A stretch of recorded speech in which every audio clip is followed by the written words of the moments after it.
My business partner caused the car accident that put me in a wheelchair, then stole my company while I was in the hospital. I played broken for 18 months while I took everything back. Derek Chen and I built Vertex Solutions from nothing. Two guys in a basement apartment with a laptop and a dream, as cliché as that sounds. We were college roommates at Northwestern, both studying computer science, both convinced we could do consulting better than the big firms.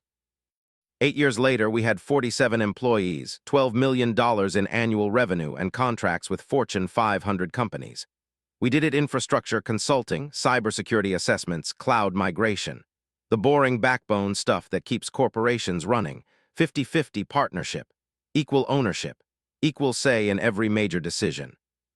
We'd built it together and I trusted Derek completely. That trust nearly killed me. Looking back, the warning signs were there.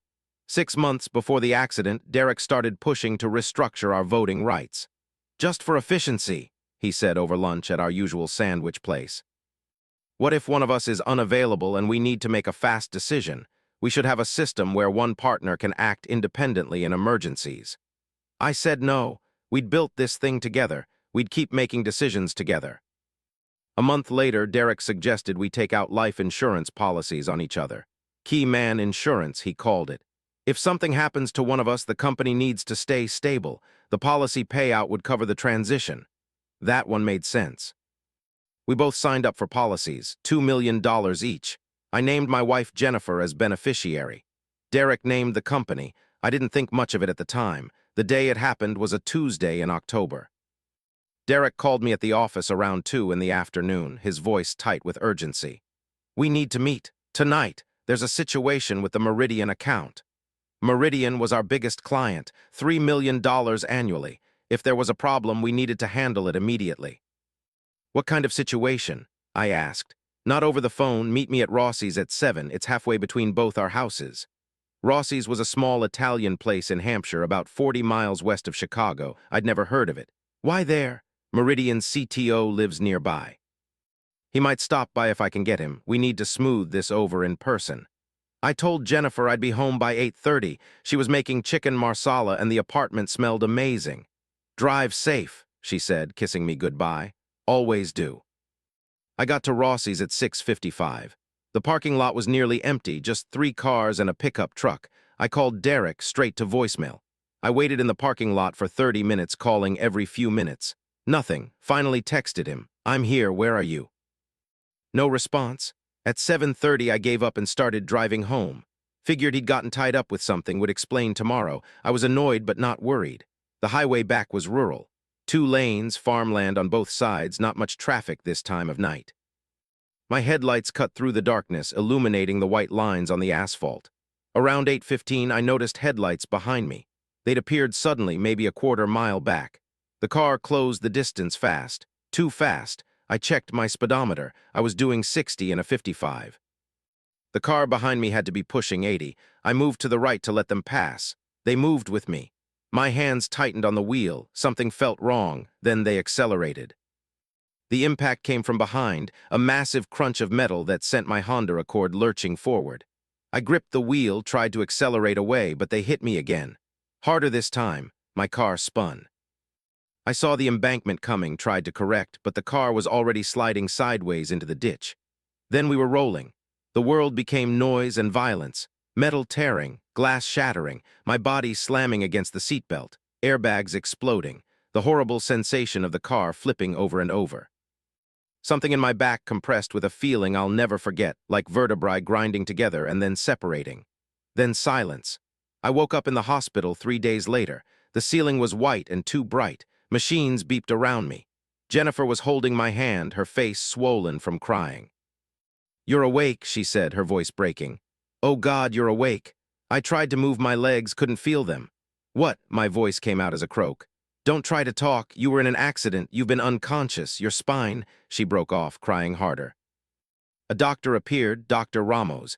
He explained everything in calm, clinical terms. T12 vertebra fracture. Spinal cord injury, paralysis from the waist down. The prognosis was uncertain. Some patients regained function over time, some didn't. They wouldn't know for months. I remember looking down at my legs. They were there under the white hospital blanket. They just didn't work anymore. Derek showed up that afternoon. He stood in the doorway looking shaken, his face pale. "Jesus, Michael, thank God you're alive. When I heard," he shook his head. "I'm so sorry. I got held up with a Meridian emergency call. By the time I got to Rossi's, you were already gone. Then I got the call about the accident." "What happened?" I asked. My mouth was dry, my words slurred from whatever they had me on. "Hit and run. Some asshole rear-ended you and took off. The police don't have much. No witnesses, rural highway." He came closer, put his hand on my shoulder.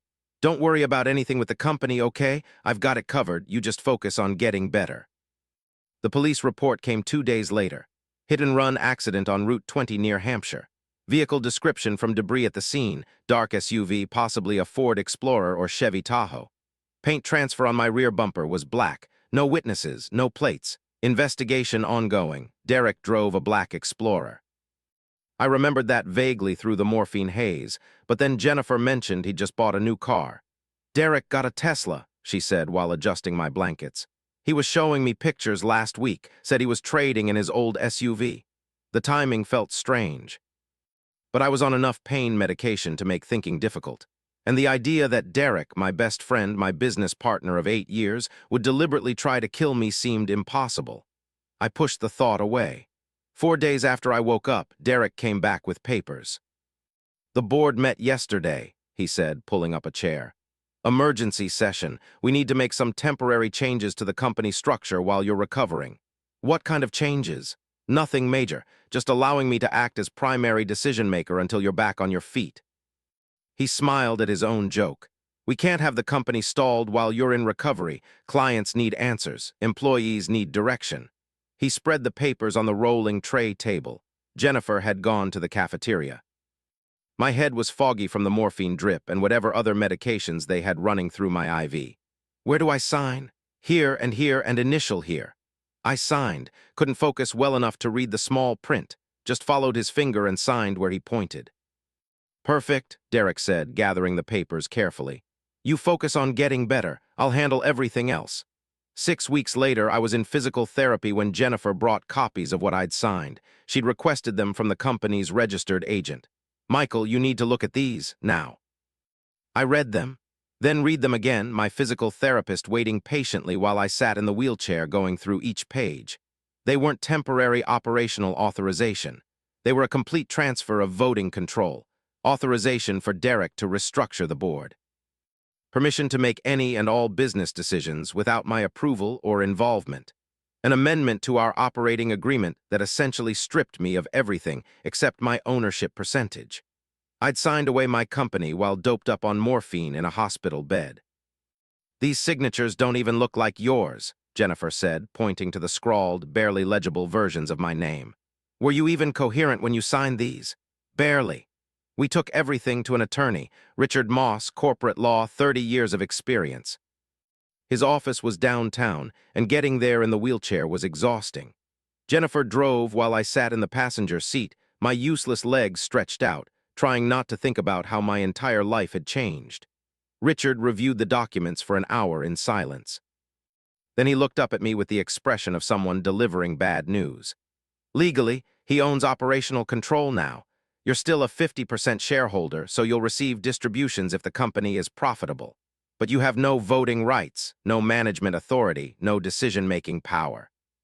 He can run the company however he wants. Can we fight it? You could argue diminished capacity when you signed. But that's years of litigation, probably 6 figures in legal fees, and you'd have to prove the medication impaired your judgment enough to invalidate a contract. That's a very high bar. The fact that you physically signed in multiple places makes it harder. What about just dissolving the partnership? He'd have to agree to that, or you'd have to prove cause for termination under your operating agreement." He flipped through our original documents. "Do you have cause?" "I didn't, not that I could prove in court. Just suspicions about an accident I couldn't definitively pin on him. Just the sick feeling in my gut that Derek had done this deliberately. I was trapped." That night I sat in the rental wheelchair in our living room, staring at the wall. Jennifer made dinner I couldn't eat. The smell made me nauseous. "We'll figure this out," she said, sitting next to me. "How? I don't know yet, but we will." I went back to the office 3 months after the accident. Physical therapy had got me stable enough in the wheelchair. I could transfer myself from chair to car, could get around without constant assistance. But I wasn't walking. Dr. Ramos said I might never walk again. The damage was severe. Derek met me at the entrance with what looked like a genuine smile. Maybe it was, maybe he felt guilty, maybe he was just good at acting. "Welcome back, buddy, we've missed you." The building had a ramp now, installed just for me. Derek made a point of mentioning it. "Had it built last month, made sure everything is accessible for you."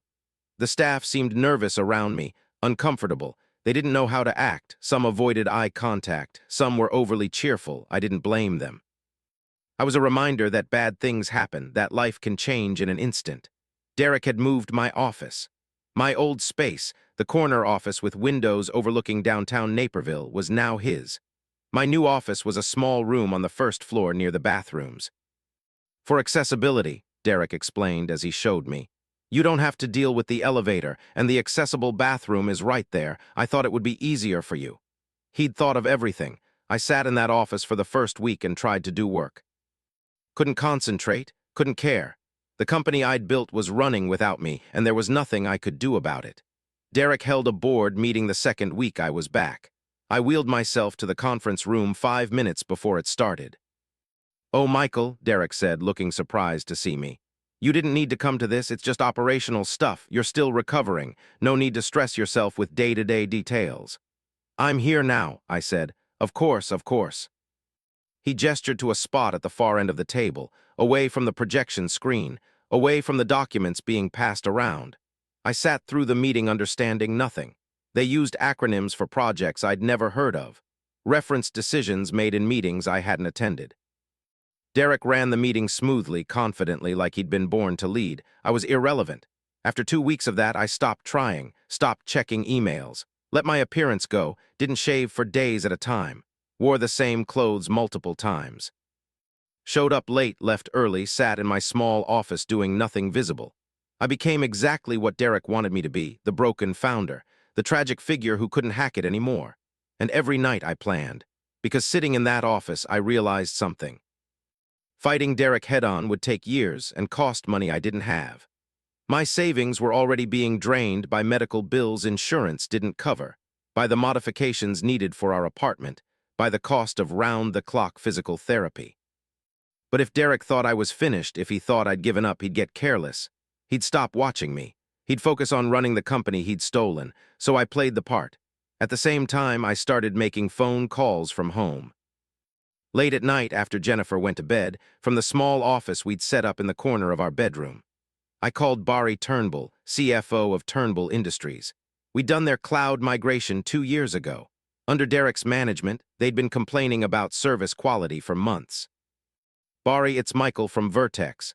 "Michael, Jesus, I heard about your accident. How are you doing?" "Getting by. Listen, I'm starting something new, separate from Vertex. I wanted to see if you'd be interested in hearing about it." Silence for a moment.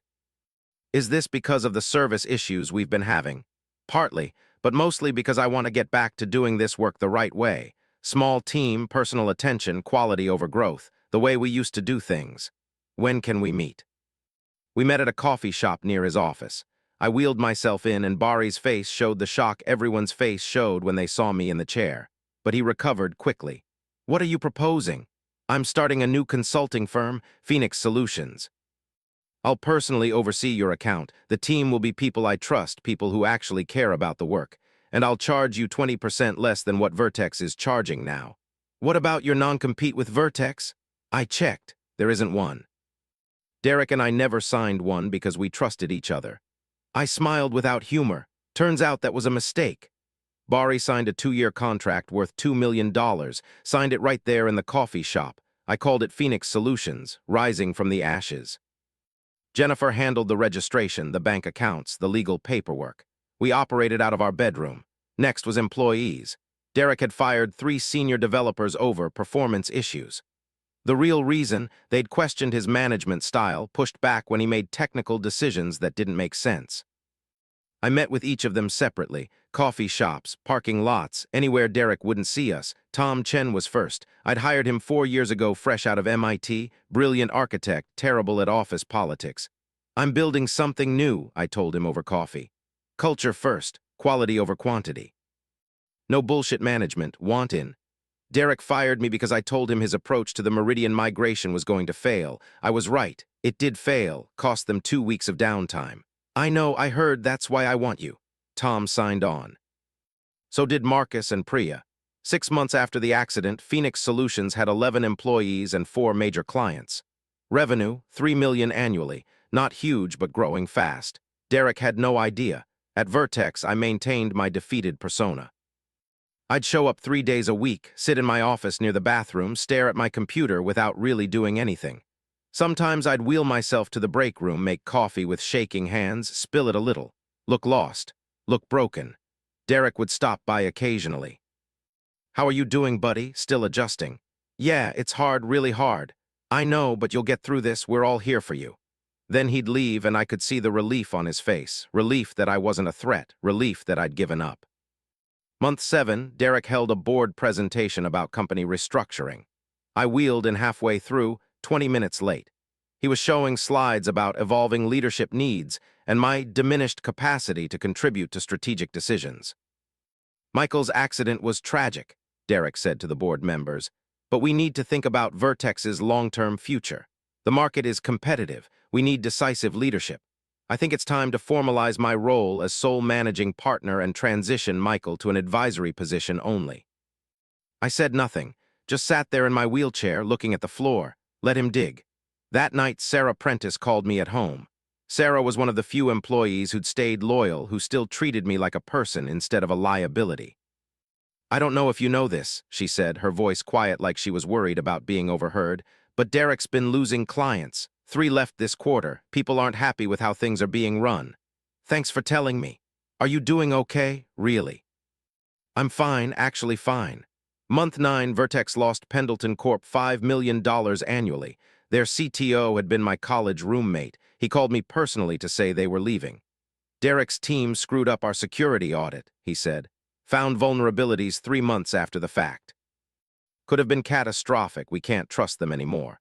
"I'm sorry to hear that. Are you doing anything these days? I heard you're not really working." "I'm keeping busy." "Why?" "We need someone we can trust, someone who actually knows what they're doing." Pendleton became Phoenix's 5th client. Derek called an emergency board meeting the day after Pendleton left. I wheeled in on time this time, wanted to see his face. "Someone is poaching our clients," Derek said, his face red. "This isn't normal market competition. Someone is actively sabotaging us. We need to figure out who." He looked around the table at the remaining board members. His eyes passed over me without stopping. I was too pathetic to be a threat. Month 12, Phoenix had 18 employees. I hired 4 more people who'd left Vertex, all talented developers Derek had pushed out. "You don't have to work in a toxic environment," I told each of them. "I'm building something better, something that respects its people." They all said yes. Derek's paranoia was growing. I could see it in the way he moved, the way he talked. During one of his increasingly rare check-ins, he stopped in my doorway. "It's like someone's deliberately destroying us," he said, more to himself than to me. "Clients leaving, employees quitting. It doesn't make sense." "That's rough," I said, my voice flat. "I'm sure you'll figure it out." He stared at me for a long moment. I kept my face blank, defeated, empty. "Yeah, I will." Month 15, Vertex lost Meridian, $3 million walking out the door. I was in my office when Derek got the phone call. I could hear him through the wall, heard his voice rise, heard something slam. His door, maybe his fist on his desk. He called a board meeting an hour later. I wheeled in and took my usual spot at the end of the table. "This wouldn't be happening if Michael hadn't had that accident," Derek said, his control finally slipping. "Everything was fine before. The company was growing. Clients were happy. Now it's all falling apart." He looked directly at me for the first time in months. "You must be enjoying this." I said nothing, just looked at him with empty eyes. "Say something, Michael. I hope things turn around for you." The words came out flat, emotionless. Like I didn't care either way. Derek's face darkened. "Get out." I wheeled myself out of the conference room, moving slowly like even that small effort was exhausting. Let him destroy himself with anger and paranoia. Month 18, Phoenix Solutions had 23 employees and 9 major clients. Revenue $8 million annually. We just signed a lease for real office space in downtown Chicago. We were profitable, growing, thriving. Vertex was dying. The offer came through an attorney I didn't know. Anonymous buyer interested in acquiring Vertex Solutions. $8 million cash. I heard about it from Sarah, who still worked there and still fed me information. Derek's considering it, she said over the phone. The board is pushing him to sell. The company's worth maybe $5 million on a good day. He's drowning in debt. This offer is his way out. I'd structured the offer carefully. $8 million was enough to seem generous but not suspicious. Enough to make Derek feel like he was winning. The shell corporation I'd created for the purchase had no obvious connection to me. Phoenix Solutions, Michael Rivers, different names, different addresses, different banks. Derek took the meeting with the buyer's representatives, 2 attorneys I'd hired specifically for this. They negotiated for 2 weeks. Derek pushed for $9 million. They settled on 8.5. Some people know when to walk away, Derek told his remaining staff when he announced the sale. I'm getting out while I can still get a good price, moving on to new opportunities. The closing was scheduled for a Friday afternoon. Derek signed the papers. The wire transfer went through. $8.5 million in his account. He looked relieved, victorious even. The buyer had 72 hours to complete due diligence before the sale became irrevocable. On Monday morning, Derek called me, not my cell, my office line at Vertex, which I hadn't answered in months. I picked up. "You fucking piece of shit." His voice was pure rage. "You bought my company, you stole everything." I let him scream for 30 seconds, then I spoke calmly. "I didn't steal anything, Derek. You sold it to me, to a shell corporation that, yes, I own. Every transaction was legal. You received full payment. The sale is final as of this morning. I'll sue, I'll destroy you, You'll do nothing. My attorney has reviewed every document. The buyer's identity wasn't required disclosure. You sold Vertex of your own free will. The contract is ironclad. You manipulated me. You sabotaged the company to force me to sell. I started a competing business and won your clients by offering better service. That's called capitalism, Derek. You had 8 years to build those relationships. I rebuilt them in 18 months. Maybe you should have run the company better." Silence, then quieter, more dangerous. "You're going to regret this." "No, Derek, you're going to regret what you did to me, but not today. Today you're going to sit with the fact that you sold your company to the man you tried to kill." I hung up. I wheeled into the corner office that used to be mine the next day. Derek's belongings were already gone. Security had escorted him out the previous afternoon. I sat at the desk and looked out the windows. Downtown Naperville. The city where I'd built something from nothing, lost it. Got it back, but I wasn't done. I'd been working with a private investigator for months. Thomas Reed, ex-cop, 20 years of investigating insurance fraud and attempted murder cases. His job proved Derek caused the accident. The evidence had been hard to find. Derek had been careful. But not careful enough.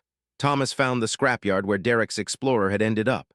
40 miles outside Chicago, a place called Sanderson Auto Salvage. The vehicle had been crushed and scrapped 4 days after my accident. But the scrapyard kept digital records of every vehicle, including photos taken before processing.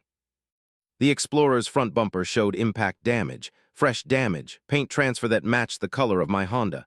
Thomas tracked down the title transfer.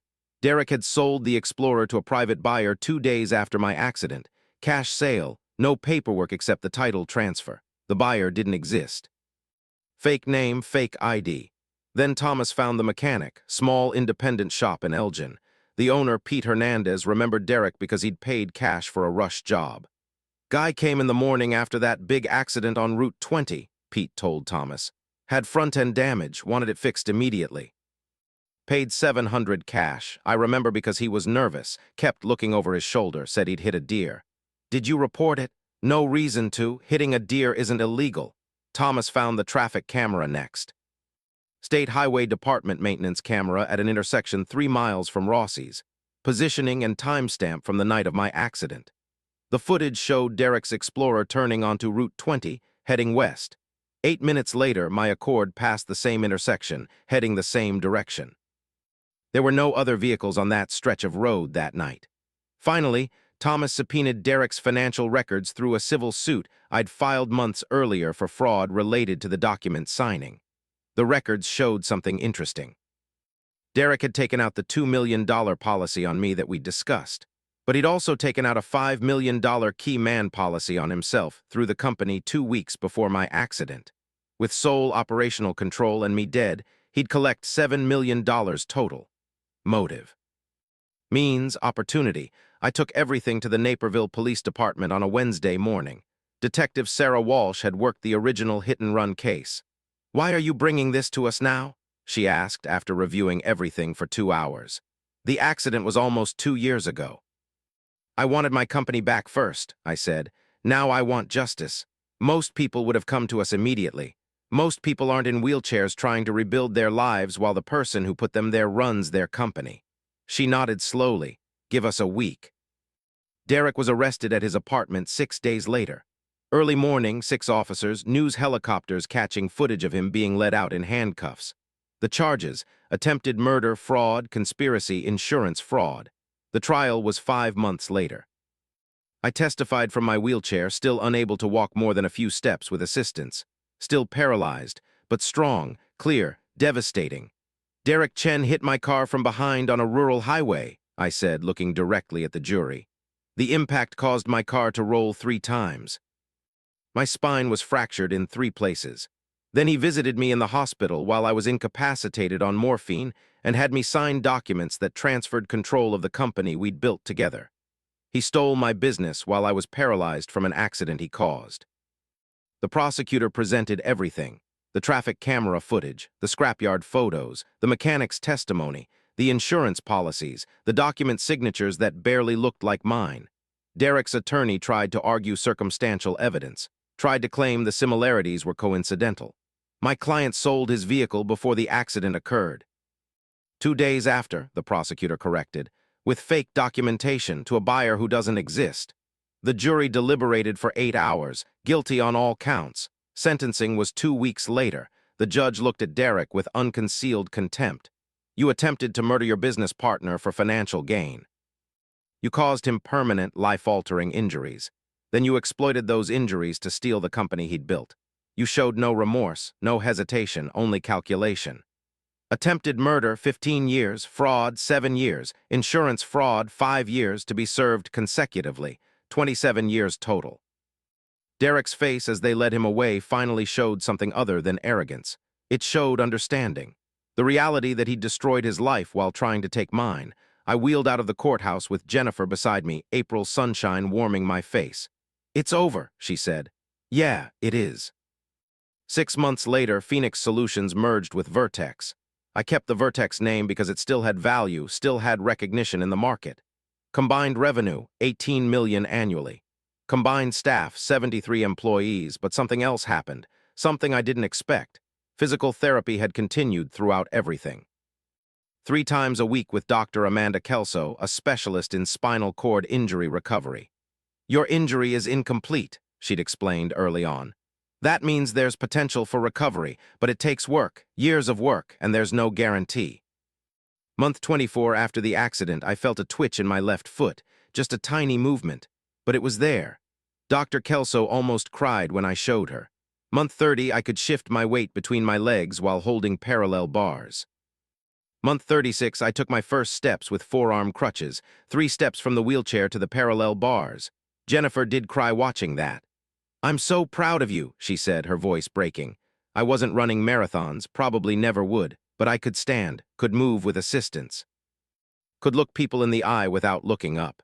Business Weekly ran a feature on the company in year 3. The Phoenix who wouldn't stay down. The journalist Maria Santos asked me how I'd rebuilt everything. "My partner thought the wheelchair made me weak," I said. "He was wrong. It made me patient, it made me careful, it made me think 5 moves ahead." She asked if I had any message for Derek. I thought about it. No, he knows what he did. He's living with it now. That's enough for me. The article ran with a photo of me standing at my office window, crutches in hand, overlooking downtown Naperville. Derek's mother called a week after the article published. Margaret Chen, a woman I'd known for years who used to make incredible dumplings for our company parties. She was crying. "I know what my son did was unforgivable," she said. "But he's still my son. The legal bills, the appeals, our family is drowning financially. I don't know what to do." I could have hung up, should have, maybe. Instead, I said, "Give me your attorney's contact information." "Why? Because you're not Derek. You didn't do anything wrong, and you shouldn't lose your house because of what he did." "I don't understand. I'm going to cover the legal costs, not for him, for you." She was silent for a long moment. Why would you do that? Because you lost your son to his own greed. That's punishment enough. I sent her $50,000, enough to cover the legal costs, enough to keep her house. Jennifer asked me about it that night. You're helping his mother after everything. She's not Derek. She's just a mother who has to visit her son in prison for the next 27 years. She didn't try to kill me. She didn't steal from me. She's just collateral damage. Year 4, I stood at my office window without crutches, just standing, holding the windowsill for balance. Below me, Naperville moved through its day, people going to work, living their lives, building things. My phone buzzed, Jennifer calling. Hey, how's your day? Good, really good. We just closed the Bannister account. The $12 million one. That's the one? That's amazing. We talked for a few more minutes, made plans for dinner, hung up. I stood at the window a while longer, thinking about Derek sitting in Stateville Correctional. 27 years. He'd be 63 when he got out. I thought about the wheelchair. About the months of physical therapy. About building Phoenix from our bedroom while pretending to be broken. I thought about the difference between revenge and justice. Revenge would have been confronting Derek immediately, screaming at him, fighting him in court while I had no leverage and he had all the power. Justice was waiting, watching, rebuilding everything he'd taken while he thought I was too broken to fight back, then taking everything from him the same way he'd taken it from me. The wheelchair sits in my office closet now. I don't need it most days. Some days I do. The injury is permanent, but it's not defining. Derek thought the chair made me weak, made me finished. He was wrong about both. Thanks for listening to my story. If you've ever had to rebuild after someone tried to destroy you, drop a comment below. I'd love to hear how you did it. And if you want more stories about people who refuse to stay down, hit that subscribe button. Sometimes the best revenge is just proving everyone wrong about how broken you really are.